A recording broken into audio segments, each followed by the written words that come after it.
우리 오늘 함께 봉독할 복음서 말씀은 마태복음 6장 14절, 15절 2절입니다. 우리 함께 읽겠습니다. 시작.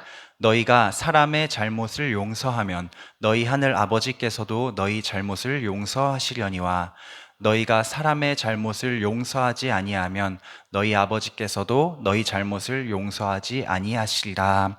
아멘. 여러분 2절 말씀 읽었는데 어떤 단어가 키워드인 것 같나요? 용서? 맞습니다, 여러분. 우리 오늘 용서에 대해서 나눌 건데 주님이 이렇게 말씀하십니다. 얘들아, 너희에게 실수하고 잘못한 사람을 용서하는 사람에게 하늘에 계신 하나님 아버지께서도 너희의 모든 아무도 모르는 잘못과 죄까지도 용서해 주실 거야. 그러니 서로 용서하고 사랑하면서 지내라 라고 말씀하십니다.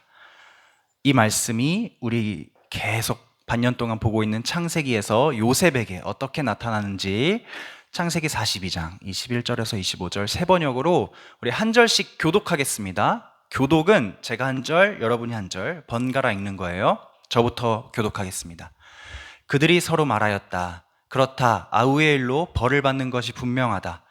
아우가 우리에게 살려달라고 애원할 때 그가 그렇게 괴로워하는 것을 보면서도 우리가 아우의 애원을 들어주지 않은 것 때문에 우리가 이제 이런 괴로움을 당하는구나. 그들은 요셉이 통역을 세우고 말하였으므로 자기들끼리 하는 말을 요셉이 알아듣는 줄은 전혀 알지 못하였다. 함께 읽겠습니다. 요셉은 사람들을 시켜서 그들이 가지고 온 통에다가 곡식을 채우게 하고 각 사람이 낸 돈은 그 사람의 자루에 도로 넣게 하고 또 길에서 먹을 것은 따로 주게 하였다.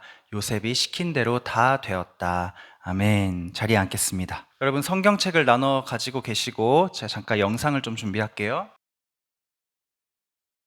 자, 이것이 창세기에 있는 너무너무 유명한 요셉의 이야기입니다, 여러분. 병교랑 주양이랑 제이는 요셉이란 이름을 들어봤을 것 같고, 태양이, 태민이, 은재. 맞죠?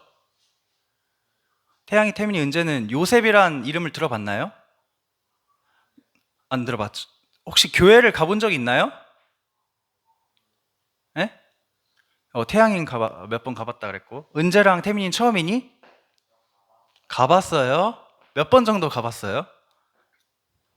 5번이나 가봤어요? 그럼 그때 막 예배도 했겠네, 지금처럼? 오, 그럼 설교를 들었겠네? 까먹었죠? 혹시 기억나는 거 아무거나 있어요? 태민아? 없어요? 아, 완전 너무 좋아. 백지 상태에서 이제 새로운 하나님의 말씀을 새기는 태민이가 되기를 바랍니다. 여러분, 방금 본 영상은 성경의 가장 첫 책인 창세기에서 요셉이라는 사람의 이야기를 쭉 이제 펼쳐서 요약을 해놓은 영상이었습니다. 요셉은 12명의 형제 중에서 11번째로 태어난 늦둥이 아들이에요. 아버지의 사랑을 너무너무 많이 받아서 아버지가 채색 옷, 색깔이 여러 개 들어간 예쁜 옷을 요셉에게만 입혀줬습니다. 다른 아들들보다 훨씬 사랑하고 아꼈습니다. 그래서 많은 사랑을 받은 요셉, 행복할 줄 알았는데 형들이 질투를 하기 시작합니다. 엄마가 주양이네 5남매 중에서 예를 들어 주애한테만 계속 선물을 사주고 밥을 먹고 있는데 주애한테만 고기 반찬을 올려주고 그럼 주양이가 서운할까 안 서운할까? 언니의 마음으로 처음엔 안 서운할 수도 있죠. 그래, 주애가 아직 키가 더 커야, 나는 성장이 멈췄지만 주애는 커야 되니까 고기를 많이 먹어야지 할 수 있지만 그게 막 1년, 2년, 3년, 5년, 10년이 반복돼. 17년이 반복돼요. 그럼 서운할까요? 안 서운할까요? 서운하죠. 그래서 형들은 요셉을 너무너무 미워했어요. 게다가 요셉이 어느 날 자고 일어나서 자기가 꾼 꿈을 얘기하는데 영상에서 본 것처럼 형들이랑 나랑 곡식단을 이렇게 묶고 있는데 들에 나가서 형들의 곡식단이 내 곡식단에 절을 하는 거예요. 즉 형들이 나에게 절을 하는 거예요. 그 꿈을 떠벌떠벌 말을 한 거예요, 형들한테. 안 그래도 미워 죽겠는데 저런 건방진 꿈을 얘기하니까 더 미워하기 시작합니다. 그래서 형들은 요셉을 큰 구덩이에 던져서 방치, 죽든 말든 상관없어 하려다가, 그래도 죽기 내버려두기엔 조금 미안했는지 요셉을 꺼내서 누구에게 팔아버렸죠? 이집트로 가는 노예 상인에게 팔아버렸어요. 자기 친동생을. 그러니까 병규가 준혁이를 노예시장에 팔아넘긴 것과 비슷한 그런 말도 안 되는 상황이 벌어졌습니다. 요셉은 원래 가나안이라는 곳에서 태어나서 산 친구인데, 이집트, 성경에서는 이집트를 애굽이라고 불러요. 그래서 애굽까지 가게 된 거예요. 엄청 멀리. 거기서 지금 한 30년 정도 살았어요. 30년 정도. 그 사이에 많은 일들이 있었죠. 노예로 팔려갔으니까 노예의 일을 하다가, 근데 일을 되게 잘했어.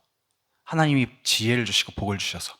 그래서 높은 사람의 자리에 있는 노예 중에 최고 노예가 돼가지고 관리자 노예가 돼서 잘 일을 하다가 누명을 쓰게 돼서 감옥에 갔다가 또 감옥에서도 또 일을 열심히 해가지고 또 인정받고, 이런 여러 가지 과정을 겪은 후에 지금 요셉은 30년 후 애굽에 무엇이 되었죠? 총리가 되어 있어요. 총리가 뭐냐면 왕 바로 밑에, 그러니까 이 나라의 모든 정책과 모든 통치를 담당하는 총리가 되어 있습니다. 그런데 애굽에, 그리고 애굽 주변 나라들에 엄청나게 역사상에 없었던 커다란 흉년이 찾아왔어요. 흉년이란 거 뭔지 알죠? 은지야, 흉년 알죠? 풍년, 흉년 알죠? 네, 곡식이 잘 자라지 않아서 먹을 것이 없어진 흉년. 그래서 사람들이 다 배를 잡고 쫄쫄 굶고 있는 상황이 7년이나 지속됩니다. 세계적인 흉년이 들어서. 그때 어디에만 먹을 것이 있었느냐? 애굽에만 먹을 것이 있었습니다. 왜냐하면 총리인 요셉이 하나님이 주신 지혜로 미리미리 곡식을 잘 모아놨거든요. 그러니까 하나님께서 지금 요셉을 애굽으로 보내서 뭔가 커다란 일들을 계속 맡기시고 있는 거예요. 신부는 노예이고 죄수였지만 총리로 자리를 점프하게 하셨고, 그리고 여러 가지 일들을 담당시키시는데, 지금은 곡식을 잘 관리하고 또 이웃 나라들에서 제발 우리에게 곡식 좀 팔아주세요 하는 사람들에게 그냥 곡식을 다 나눠주면 안 되잖아요. 여기에 다 주면 이 사람들은 굶어야 되잖아. 그래서 알맞게 잘 값을 쳐서 팔고 있는 중요한 일을 담당하고 있는 요셉. 그런 요셉에게 누가 찾아오는가? 30년 전 요셉을 구덩이에 빠뜨리고 노예로 팔았던 형들이 찾아옵니다. 왜냐? 그 형들도 흉년을 맞아서 배가 고팠거든요. 형들이 애굽으로 들어옵니다. 엄청 먼 길을 아마 낙타나 말을 타고 왔겠죠? 타고 와서 애굽 들어오는 그 순간 총리인 요셉의 귀에 그 소식이 들려옵니다. 총리 대신 지금 가나안에서 10명의 형제가 야곱의 아들들이라고 하는 10명의 형제가 곡식을 사러 들어왔습니다. 내 앞으로 데려오거라. 그래서 형제들과 요셉이 만나게 돼요. 30년 만에. 근데 여러분, 여기서 한 가지 의심을 해야 됩니다. 아무리 그래도 총리는 왕 바로 다음에 있는 높은 관직에 있는 사람인데 어떻게 곡식 사러 온 사람들을 일일이 이렇게 만나는가? 그렇죠? 사실 이건 아랫사람들한테 시키고, 총리는 사실 도장만 찍는 사람이잖아요. 근데 여러분, 그렇지가 않은 게, 지금 이 곡식을 사고 파는 일은 그냥 단순한 거래가 아니에요. 지금 애굽으로 모든 나라 사람들이 다 찾아오고 있거든요. 다 흉년이어서. 진짜 많은 사람들이 애굽으로 몰려오고 있어요. 상인들, 농민들, 높은 사람들, 신하들, 왕들 다 찾아오고 있어요. 그렇기 때문에 여러분, 그 들어오는 사람들 틈바구니에 스파이나 애굽에 뭔가 정보를 빼가려는 정탐꾼이 섞여 들어올 가능성이 이 시기에 높았을까, 적었을까? 높았죠. 높았죠.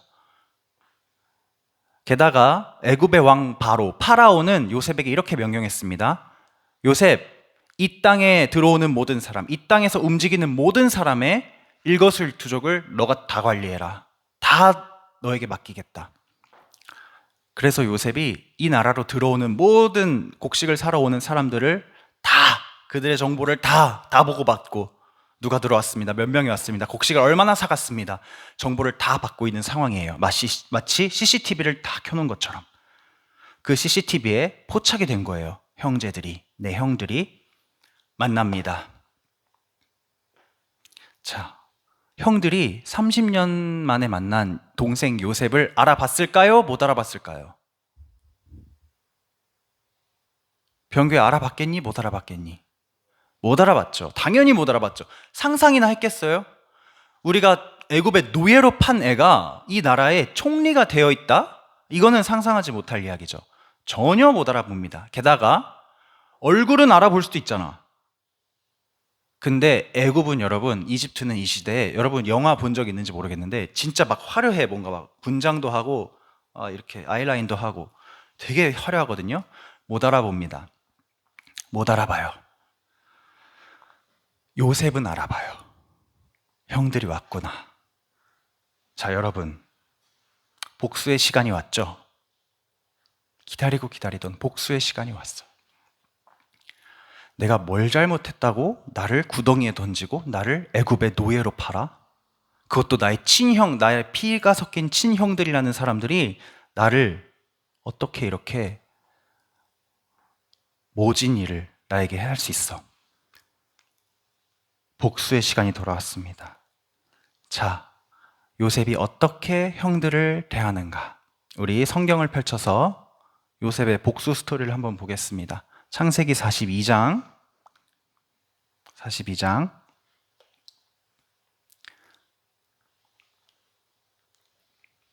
18절부터 20절까지. 창세기 42장 18절에서 20절까지. 18절을 은재가, 19절을 태민이가, 20절을 태양이가 한번 읽어봅시다. 폈어요? 찾았나요? 해봅시다. 18이라고 숫자 써있는 곳, 그 절을 사흘 만에부터 보전하라까지 읽으면 됩니다. 18절. 그냥 읽으면 돼요, 편하게. 국어책 읽듯이.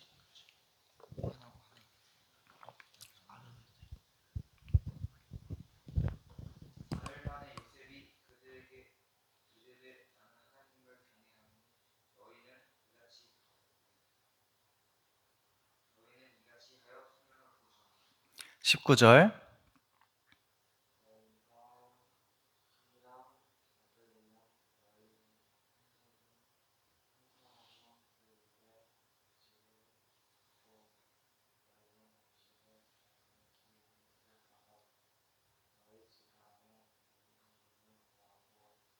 이십 절.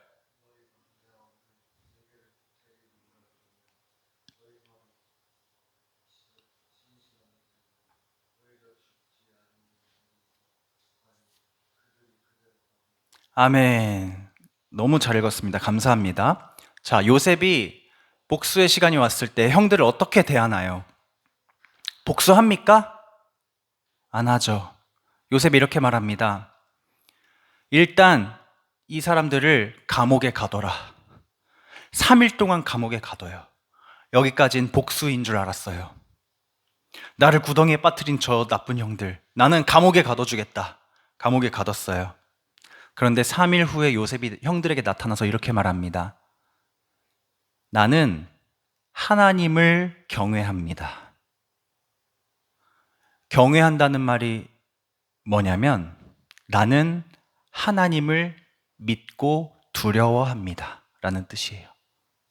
이게 무슨 뜻이냐면 여러분, 나는 형들에게 복수를 할 수 있는 위치에 있는 사람이고, 또 내 마음적으로는, 심정적으로는 정말 형들에게 복수를 하고 싶은 마음, 형들에게 잘못을 묻고 싶은 마음이 내 안에 불쑥불쑥 찾아오지만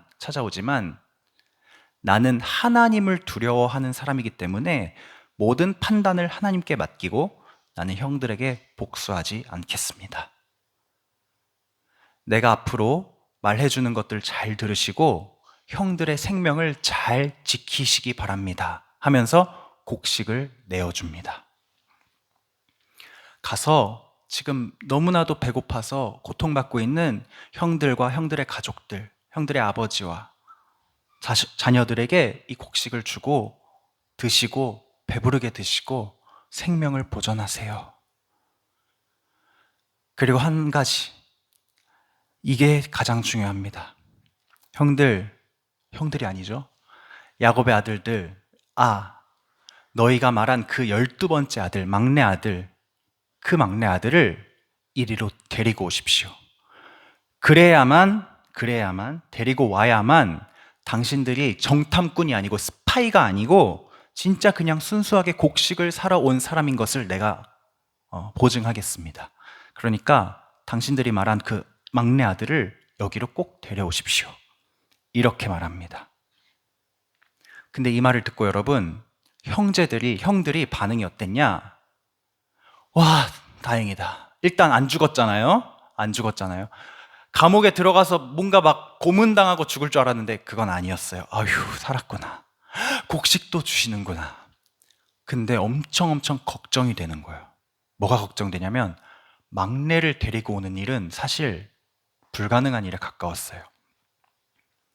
아버지가 요셉을 편애하는 것처럼 지금 막내인 이름이 베냐민이에요. 베냐민을 똑같이 편애하고 있거든요. 그래서 형들이 지금 애굽에 왔잖아. 막내는 오지도 않았어. 아버지가 못 가게 했어. 그 애를 데리고 오라고? 아버지가 허락하지 않으실 텐데, 아버지가 막내를 절대로 보내지 않으실 텐데, 게다가 아버지는 한번 경험이 있잖아. 아끼는 요셉을 형들에게 보냈다가 어떻게 됐어? 지금? 들짐승에게 찢겨 죽은 줄 알잖아, 요셉이. 베냐민에게 똑같은 일이 벌어질 수도 있잖아. 절대 안 보낼 것 같거든. 근데 베냐민을 일로 못 데리고 오면 형들은 어떻게 돼요? 죽어요. 그러니까 아버지에게 베냐민이냐 10명의 형제들이냐 선택을 하게 하는 거야. 그럼 100% 아버지는 뭘 선택해? 베냐민을 선택할 것 같은 거야. 그러니까 형들은 죽었구나, 우리. 그래서 여러분 21절 22절 한번 봅시다. 21절 22절. 주양이가 21절, 제이가 22절 읽어봅시다.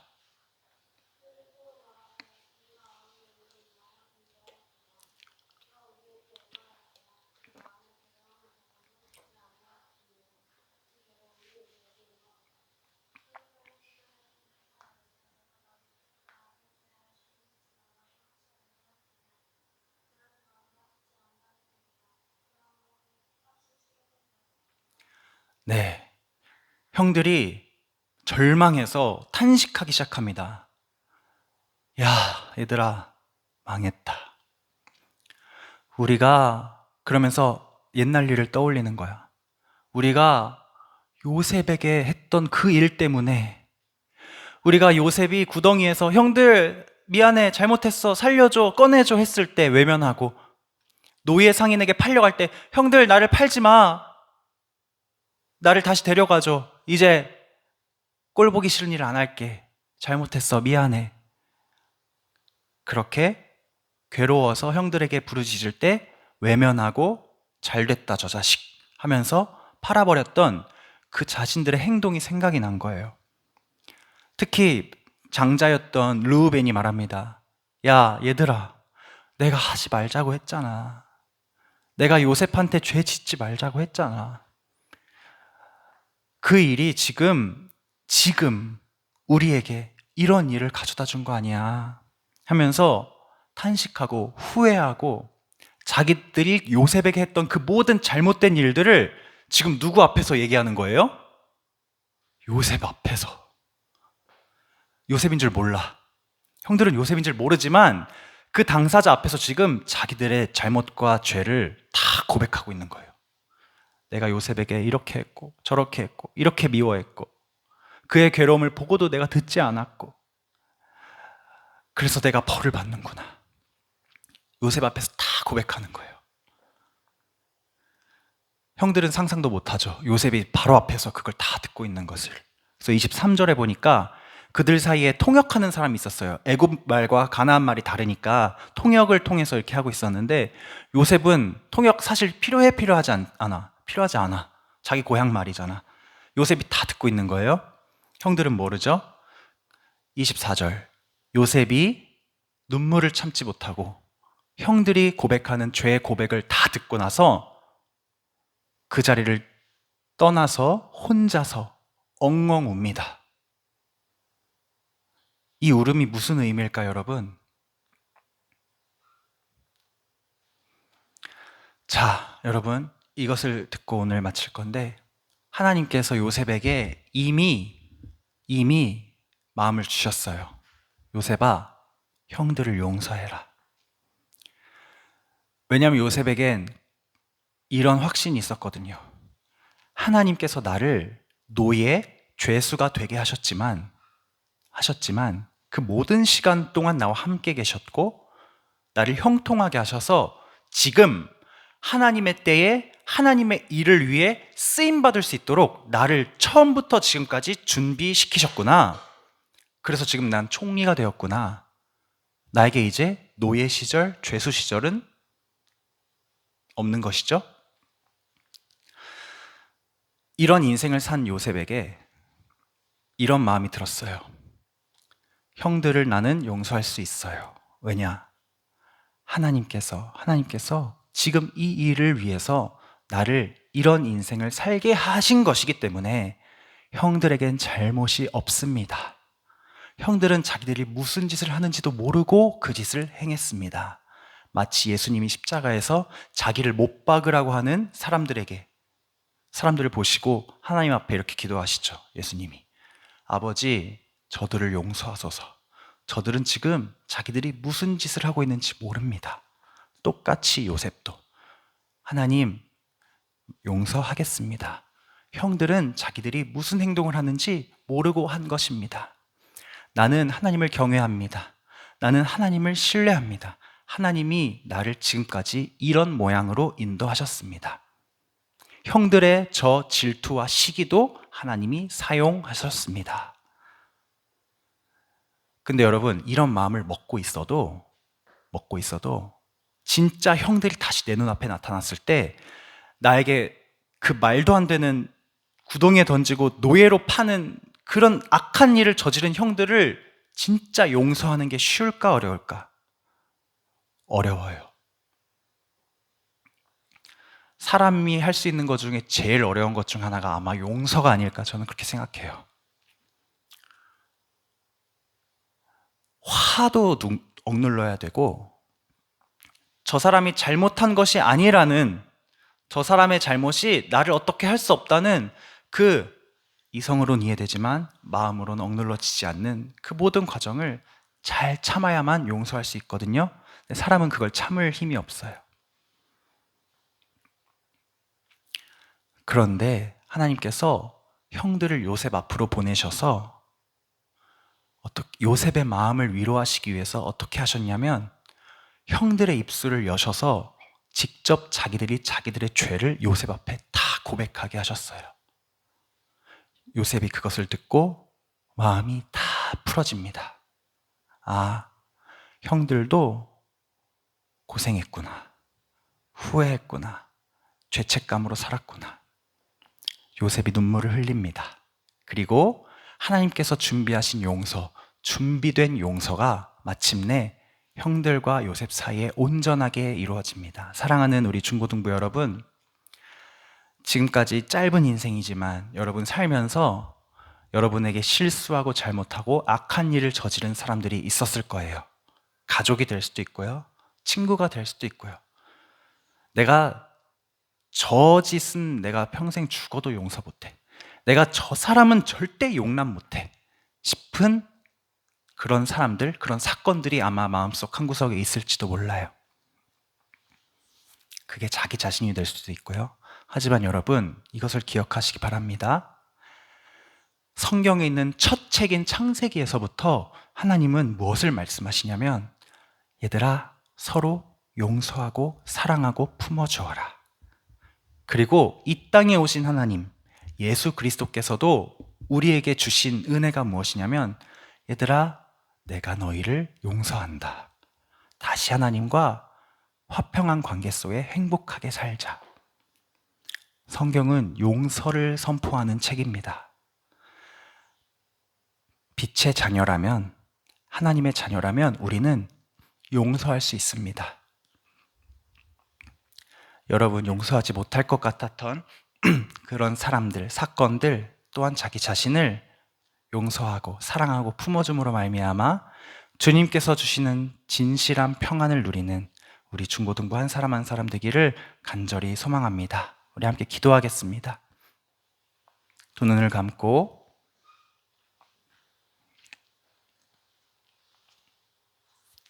기도하실 때 여러분 이렇게 기도하셨으면 좋겠습니다. 하나님, 성경에 하나님께서 나를 용서하셨음을 말씀하십니다. 내가 하나님 없이 살아왔던 그런 과거와 남들이 보지 않을 때 지었던 모든 죄와 허물과 심지어 사람들 앞에서도 사람들과 함께 있을 때도 악한 일을 저질렀던 그 모든 죄인의 모습들